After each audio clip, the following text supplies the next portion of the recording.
Evangelho de João, capítulo 7, versos 37, 38 e 39. Eu vou ler o verso 37, a igreja o 38 e juntos leremos o verso 39. Diz assim a palavra do nosso Deus: No último dia, o grande dia da festa, levantou-se Jesus e exclamou: Se alguém tem sede, venha a mim e beba.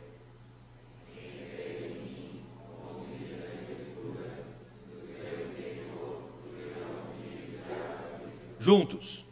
Isto ele disse com respeito ao Espírito que haviam de receber os que nele crescem, pois o Espírito até aquele momento não fora dado, porque Jesus não havia sido ainda glorificado. Oremos. Querido Deus, fala ao nosso coração, ilumina a nossa mente, ajuda-nos, Deus, a compreender a Tua palavra, a Tua verdade, que saiamos daqui hoje alimentados pelo Senhor mesmo. Essa é a nossa oração no nome de Jesus. Amém. Uma palavra que provavelmente não fazia parte do seu vocabulário: geosmina. Geosmina. Todo mundo agora sabe, pelo menos em algum grau, o que significa isso. A consequência, temos experimentado nas nossas torneiras. Todas as torneiras do Rio de Janeiro sabem muito bem do que eu estou falando. E você que tem acesso a essas torneiras também sabe. Nós estamos falando de alguma coisa que tem contaminado a nossa água. E é interessante, me lembro quando, lá no comecinho do problema, que eu fui no supermercado e a seção de água, o pessoal vendendo água muito rápido, né? O pessoal, todo mundo um pouco desesperado, é claro. Água é essencial para a nossa vida. E um dos vendedores falando: impressionante, né? É só contaminar uma fonte de água, você mata uma cidade inteira se quiser. E a verdade é essa: nós somos muito frágeis. E essa fragilidade, quando é levada para o campo da tecnologia, talvez se torne um agravo ainda maior. Estamos cada vez mais inseridos numa tecnologia que está tomando as nossas informações, e tem gente sabendo muita coisa da nossa vida, talvez até mais do que a gente imagina, né? Ou seja, vivemos num mundo altamente frágil. E nessa fragilidade, é claro que a gente consegue ficar sem um monte de coisa, mas sem água a gente não consegue viver. A água é essencial para a nossa vida, mas aí tentaram resolver o problema. Colocaram o que na água? Bastante detergente. Claro que não foi. E a gente descobriu logo depois que nós tínhamos um outro problema na nossa fonte de água. Quando pensamos na nossa vida aqui na Terra, existem muitas fontes oferecendo água para nós. Você tem águas, você tem fontes de água que fornecem água menos pura, água mais estragada ainda, água com muita bactéria, com menos bactéria, mas nenhuma fonte consegue ser plenamente pura e saudável. Quando pensamos em termos espirituais, e é exatamente a ideia que Jesus está transpondo aqui e nos ensinando, é que nós também temos muitas fontes para bebermos nesse mundo. Você pode escolher uma dessas fontes para você e fazer dessa fonte de água a fonte que é a que te dá motivação para continuar vivendo. Por exemplo, muitas pessoas colocam o dinheiro como sendo a fonte, como sendo a razão da sua vida. Outras pessoas vão colocar o status pessoal, ou talvez a academia, ou algum outro valor que aquilo torna para a pessoa a sua fonte essencial de existência. E Jesus aqui, ele vem nos ensinar que a fonte essencial para a nossa existência é outra. Ele está no ministério público dele. Se você se atentar ao Evangelho de João, esse Evangelho está dividido em duas partes. Até o capítulo 13, você tem o ministério público de Jesus. A partir do capítulo 14, começa um ministério particular, quando Jesus está somente com seus discípulos, tratando de algumas questões a respeito do seu reino. Aqui nesse capítulo que lemos, do 7 até o 10, você vai ter Jesus Cristo fazendo uma série de exortações, convidando o povo de Israel ao arrependimento. Essa é uma palavra que nós não temos muita atração por ela, porque arrependimento evoca você perceber que tem alguma coisa errada, admitir que está errado.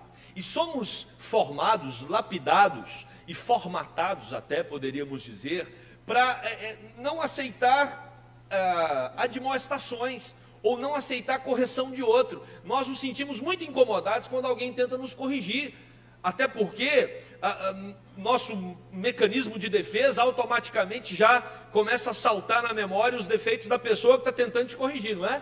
Olha só quem está falando. Está falando para eu mudar uma coisa que eu já vi ele fazendo um monte de vezes. Agora quer que eu mude? Quem ele pensa que é para falar assim comigo? Então nós já nos defendemos, né? E vivendo numa sociedade onde todo mundo é pecador, não é difícil você se defender quando outra pessoa tenta te repreender.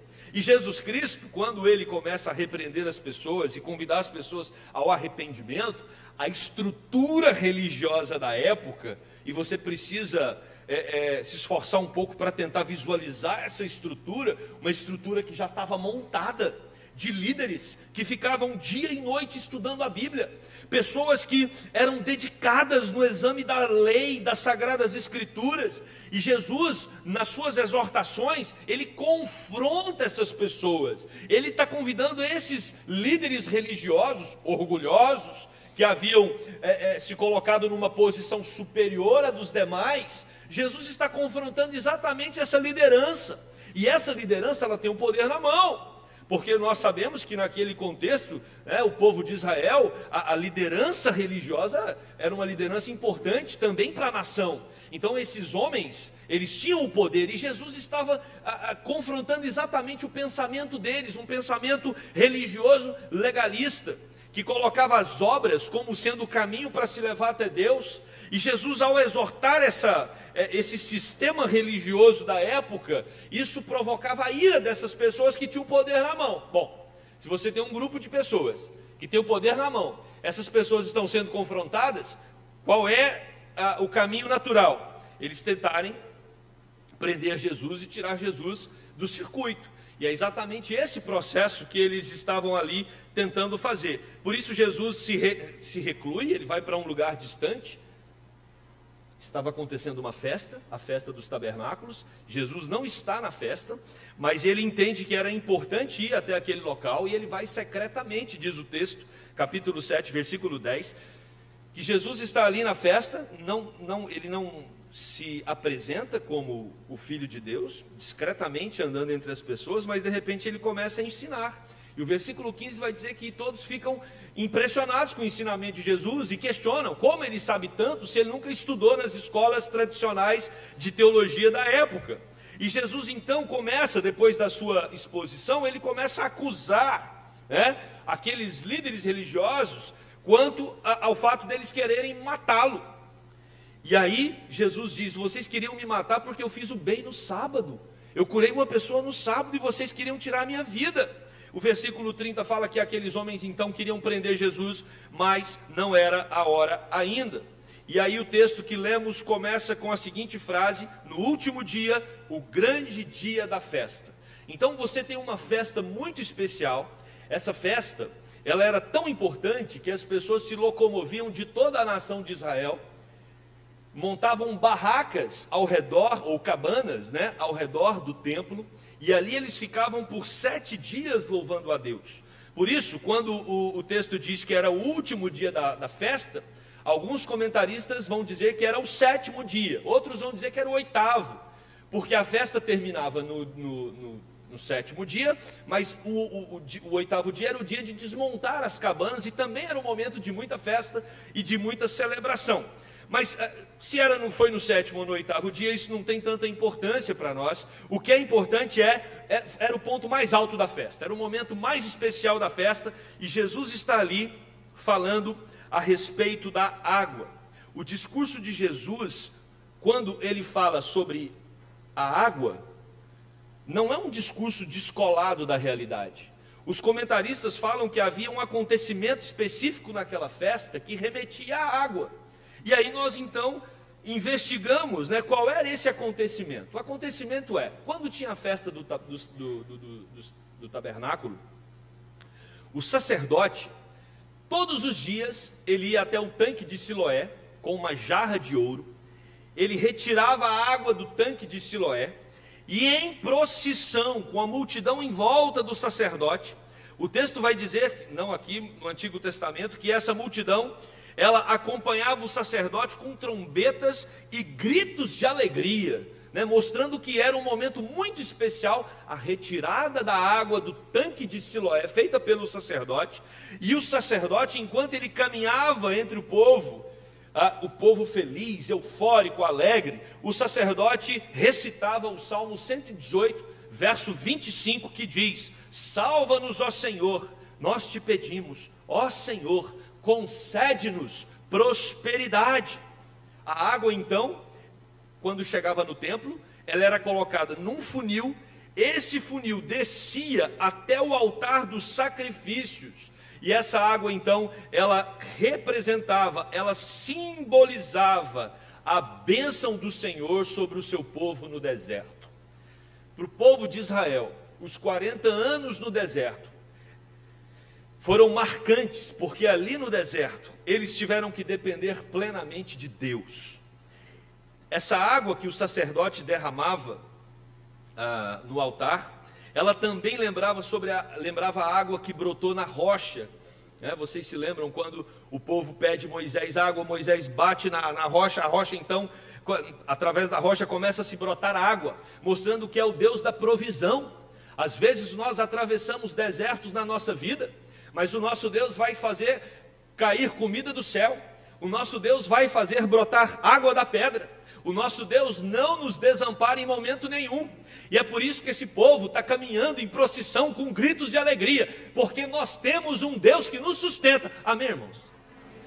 A gente precisa acreditar nisso, e a gente precisa transformar isso em hinos de louvor ao nosso Deus, porque o nosso Deus cuida de nós, e o símbolo dessa água era exatamente esse. Mas também tinha um outro símbolo, apontava para o futuro, apontava para a vinda do Messias, a bênção messiânica. Por isso um comentarista chamado Hendrickson, ele vai falar que Jesus possivelmente estava dizendo para aqueles que o ouviam: será que vocês não entendem que essa água que o sacerdote leva do tanque de Siloé até o altar, vocês não conseguem entender que essa água está falando a respeito de mim? Por isso que são usados dois verbos no imperativo: venha e beba. João 4, versículo 14, diz assim: aquele, porém, que beber da água que eu lhe der, nunca mais terá sede. Jesus está conversando com a mulher samaritana. Isso dá um nó na cabeça da mulher samaritana, porque ela tinha que caminhar muito para retirar a água do poço. Nós sabemos, aqui no Brasil temos regiões que são muito secas, o sertão é um exemplo claro. A água tem um outro valor para as pessoas dali. Para nós agora, no Rio de Janeiro, com essa experiência que estamos enfrentando, nós percebemos também uma outra dimensão, ou relembramos, uma outra dimensão da importância da água saudável para nós. Então o contexto da mulher samaritana que caminhava por muitos quilômetros para ter acesso à água, quando Jesus fala para ela: olha, se você crê em mim, do seu interior vai fluir rio de água viva, ou você nunca mais terá sede. Aquela mulher fala: me dá dessa água, me dá dessa água, eu quero resolver meu problema. Jesus diz: pelo contrário, a água que eu lhe der será nele uma fonte a jorrar para a vida eterna. Essa é a água que Jesus tem para oferecer. No capítulo 6 de João, versículo 35, Jesus declarou: eu sou o pão da vida, o que vem a mim jamais terá fome, o que crê em mim jamais terá sede. É claro que Jesus não está falando aqui numa perspectiva física, mas Jesus está falando numa perspectiva espiritual. Então surge uma pergunta, meus queridos irmãos: se Jesus Cristo, aquele que um dia nós já encontramos com Ele, nosso Senhor, nosso Salvador, se Ele já é o Deus das nossas vidas, se nós já cremos nele, por que às vezes nós temos sensação de sede? Por que às vezes nós temos sensação de fome? Porque às vezes nós achamos que está faltando alguma coisa na nossa vida? Precisamos responder isso, isso é um dilema. Porque às vezes estamos ansiosos, preocupados. O Salmo 23, versículo 1, talvez o versículo mais decorado do mundo, O Senhor é o meu pastor e nada me faltará. O que esse salmo quer dizer? Se o Senhor é o meu pastor, eu não preciso de mais nada. Eu não preciso das outras coisas. É exatamente a ideia da água aqui no texto. Se Jesus é a nossa fonte de água, se Jesus é o nosso alimento, o nosso pão, quais são as necessidades? Quais são as preocupações que estão roubando a nossa paz? Por que nós estamos, às vezes, tão atordoados na nossa caminhada, na nossa jornada?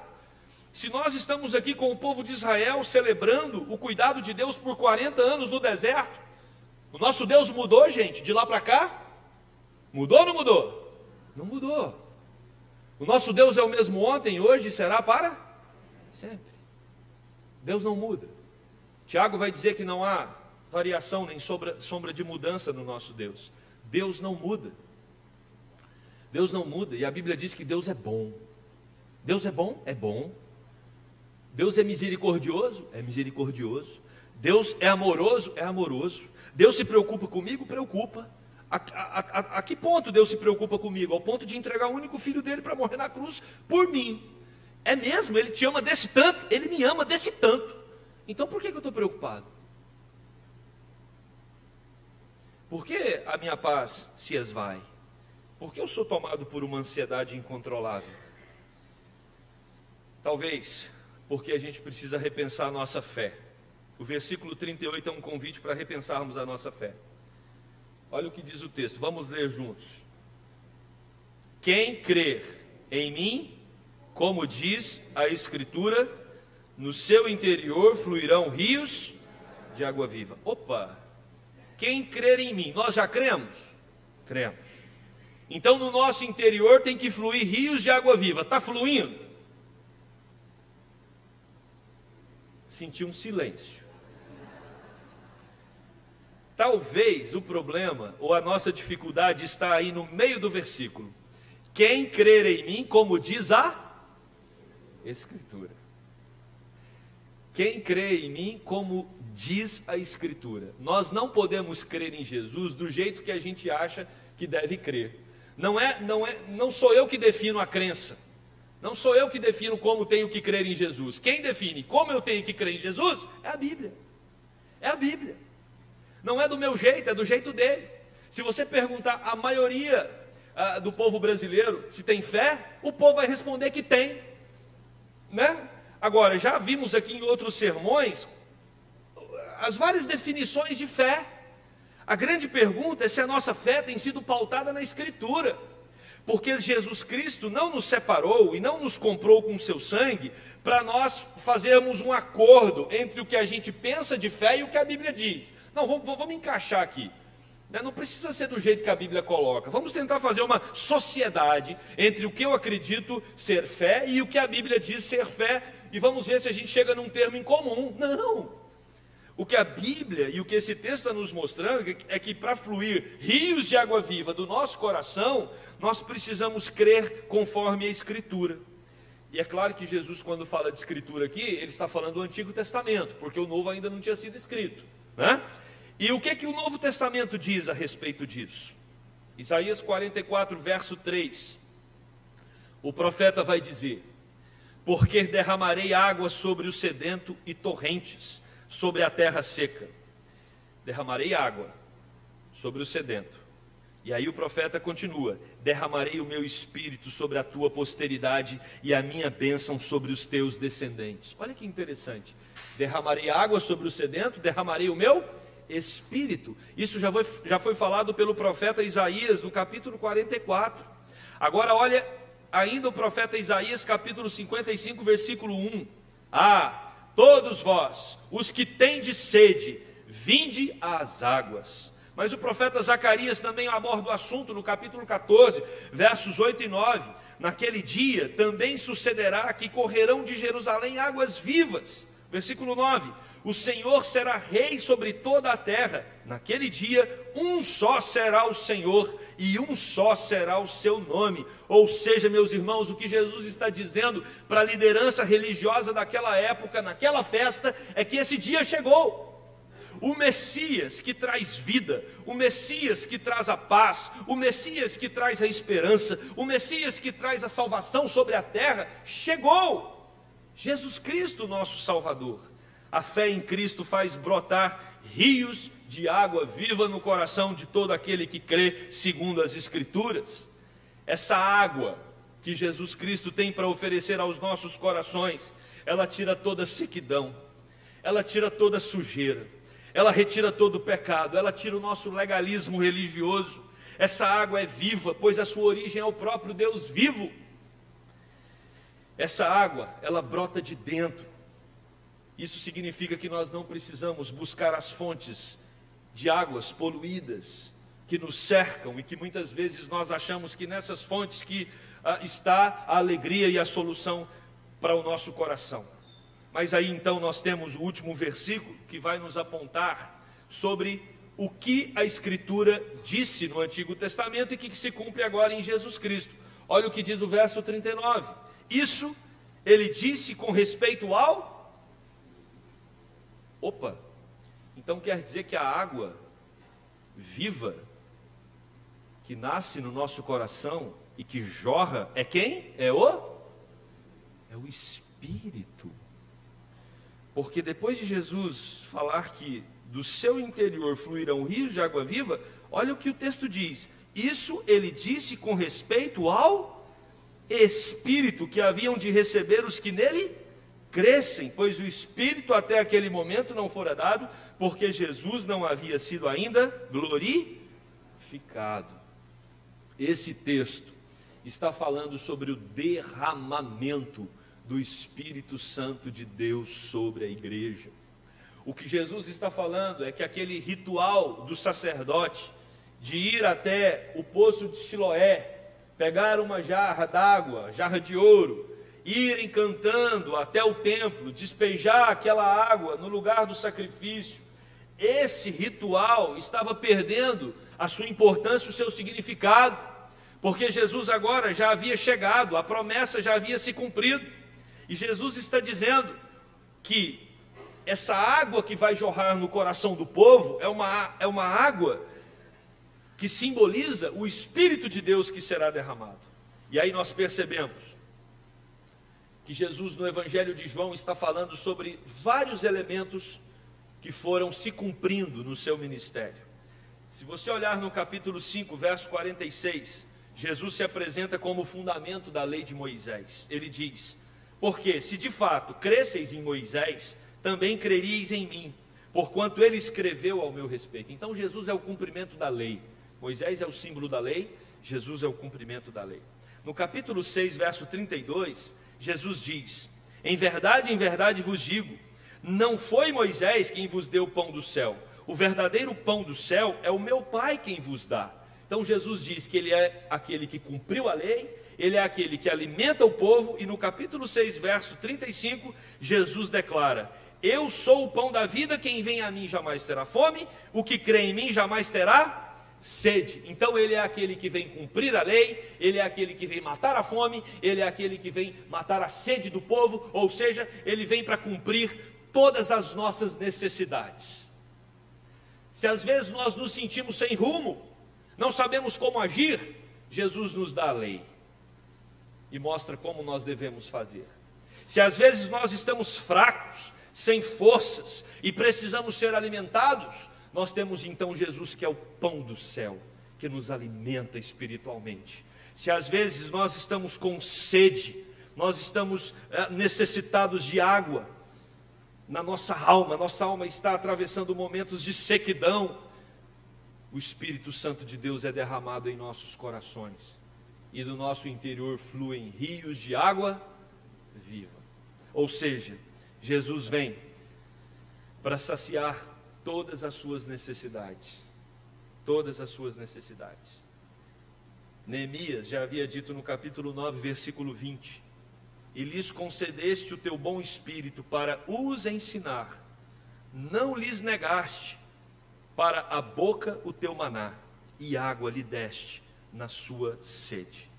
A água que será derramada se refere ao Espírito Santo de Deus, e João trabalha sobre isso, a partir do capítulo 14, por exemplo, verso 16, Jesus vai dizer que ele vai rogar ao Pai, e o Pai vos dará outro Consolador. O Espírito vem para nos consolar, a fim de que ele esteja sempre conosco. O Espírito é o Espírito da verdade, que o mundo não pode receber, porque não o vê, não o conhece. Vós o conheceis, porque ele habita convosco e ele estará em vós. O Espírito Santo de Deus foi derramado para nos consolar.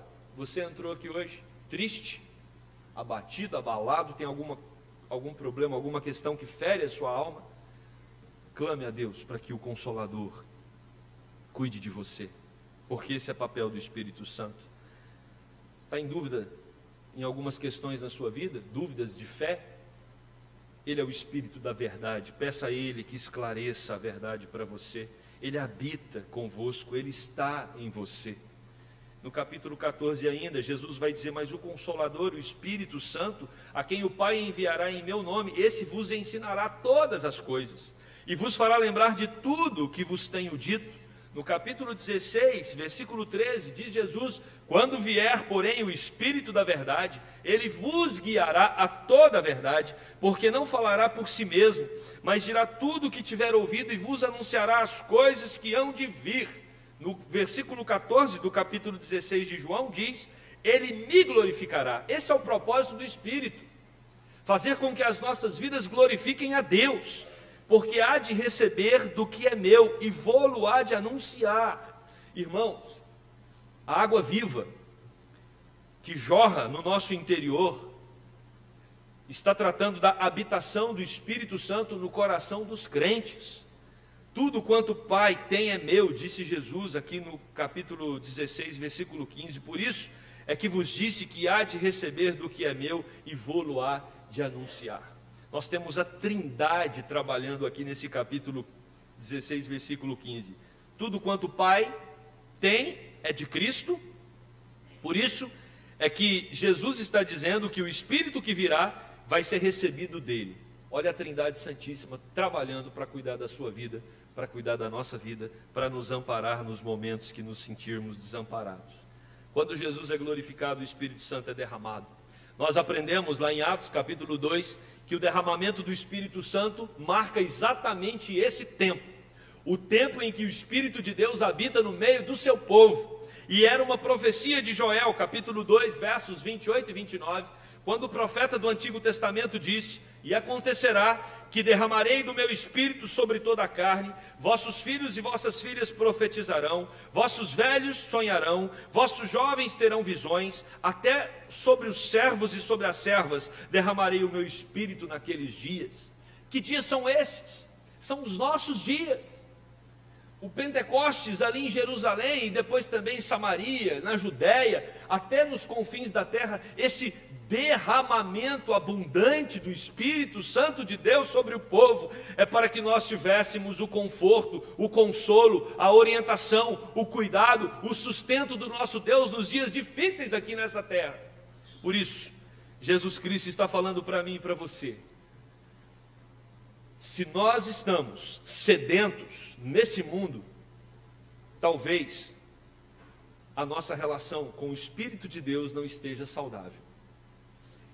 E a Bíblia vai nos ensinar que nós podemos apagar o Espírito no nosso coração. O apóstolo Paulo vai dizer que existe um conflito interno entre a carne e o Espírito. Ou seja, meus irmãos, nós podemos ter uma vida que ignora a presença do Espírito em nós. Nós podemos achar que nós temos soluções melhores para a nossa jornada aqui, que nós temos opções ou caminhos ou fontes que podem produzir águas mais saborosas para a nossa jornada, para a nossa caminhada. E aí nós então enveredamos por esses caminhos e descobrimos que só há um caminho e só há uma maneira de termos uma vida que verdadeiramente cumpre o seu propósito. É quando nós experimentamos da única fonte de água viva, que é o próprio Jesus Cristo. E quem nos capacita para isso é o Espírito Santo de Deus. Mas eu tenho uma notícia para você, que Paulo vai tratar sobre esse assunto lá em Gálatas. Nós gostamos de água suja. Nosso coração gosta de uma água barrenta. O nosso coração gosta de uma água com bactérias. O nosso coração gosta de uma água impura. Nós somos inclinados. O apóstolo Paulo vai dizer que o bem que a gente quer fazer a gente não faz, mas o mal que a gente não quer fazer a gente faz. Existe um conflito no nosso coração. É difícil se submeter ao Espírito de Deus. É difícil se curvar ao senhorio de Jesus Cristo na nossa vida. Por isso, muitas vezes, nós usamos as nossas devocionais ou a nossa meditação bíblica para ver o que é interessante na Bíblia para nós. O que é interessante, né? O que Deus quer me falar? Aí quem seleciona o que Deus quer falar é você. Deus, fala comigo. Não, isso aqui eu não quero não. Vamos ver outra coisa aqui, né?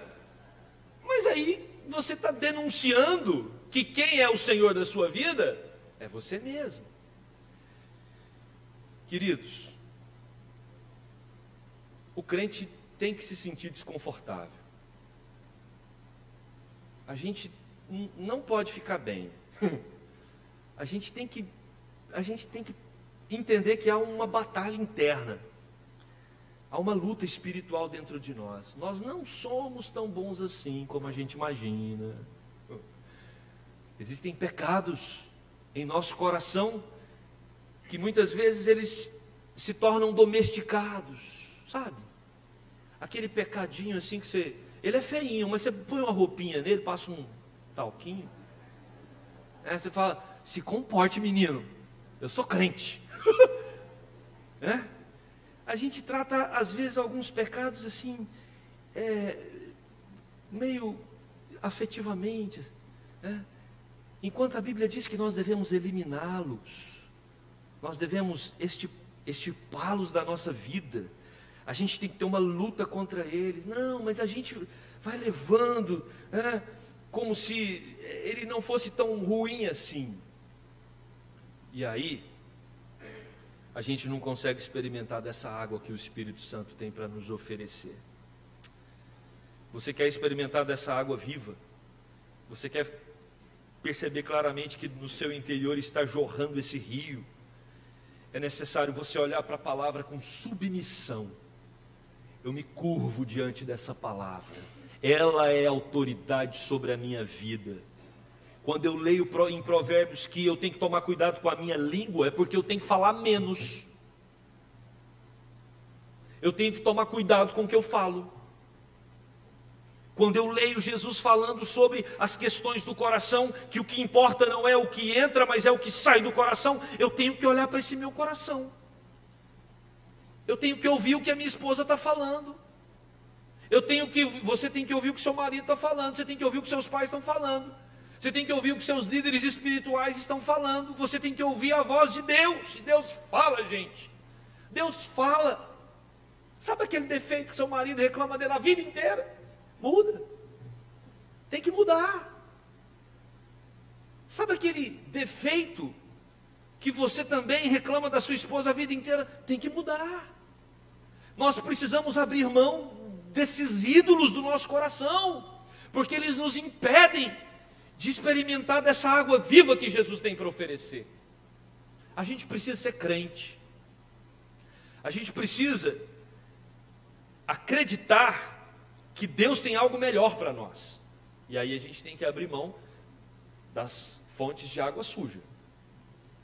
Tem que abrir mão. Deus tem algo melhor para nós. Aprenda a viver no fluir do Espírito de Deus. Só o Espírito Santo pode ajudar você em voos mais altos na sua espiritualidade. Você não consegue sozinho.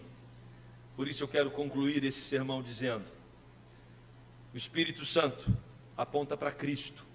Quer saber o quanto o Espírito Santo está jorrando água limpa no seu coração? É só você ver o quanto viver de acordo com o que Cristo estabelece dá alegria para você. Sermão do Monte. Sugiro devocional durante a semana. Sermão do Monte. Vai lá para o Sermão do Monte. É um excelente eletrocardiograma espiritual. Se alguém te dá a bufetada do lado direito, oferece o lado esquerdo. E aí diz que o indivíduo interpretou de outra forma, né? Se alguém te bater com a direita, oferece a esquerda. Não é isso. Se alguém falar para você caminhar 1 milha, caminhe quantas?